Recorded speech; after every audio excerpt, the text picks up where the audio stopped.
If you have reached this page, you may be asking yourself, should I be filing bankruptcy? And it's understandable if you want to do some research. Good for you for starting the groundwork. Listen carefully to the contents of this video.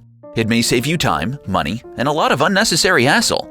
Researching your options is crucial. First things first, will you qualify for bankruptcy? Do you live or do business in Canada? Do you owe over $1,000? Do you have more debt than assets or are unable to pay your bills as they come due? If the answer to all of these questions are yes, then you qualify for a personal bankruptcy in Canada.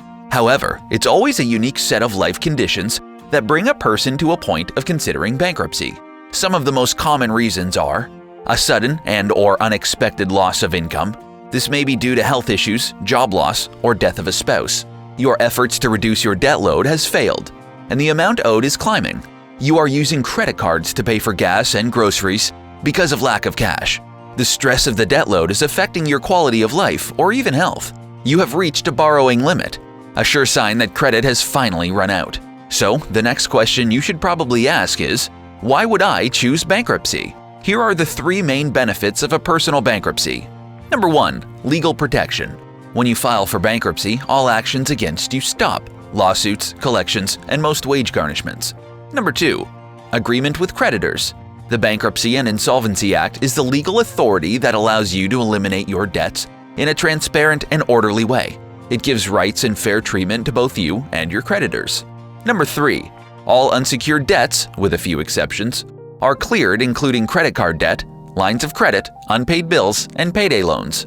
But there are a few things to consider before making that decision.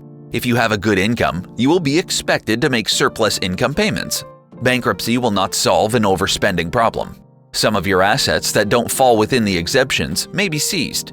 Bankruptcy will negatively affect your credit rating. Secured debts on assets you wish to keep are not eliminated. So there are some significant reasons why you should only choose bankruptcy after careful consideration of your other options. The most common alternatives are consolidation loans, suitable for those with small debts, good income and credit, possibly equity in their home. Credit counseling. You can afford to repay your debts in full and want to have one monthly payment to service all your debt. Consumer proposal. You cannot afford to repay all your debts in full and need legal protection from your creditors. Debt consultants. Steer clear of anyone calling themselves debt consultants. The government have already warned the public about these services. They will charge you fees you can ill afford right now and will frequently hand your case over to a licensed insolvency trustee because they cannot actually help you solve your debt problem. So if you have been considering filing bankruptcy, take your research up a notch and contact a licensed insolvency trustee. They are the most highly trained debt professionals in Canada, with access to the widest array of debt solutions. They can advise you on the best option for you. It may be bankruptcy, but more often it's not. Licensed insolvency trustees are licensed by the Canadian government, and it doesn't cost anything to meet them and talk about your debt problem. Call today to book a free, no-obligation, confidential consultation.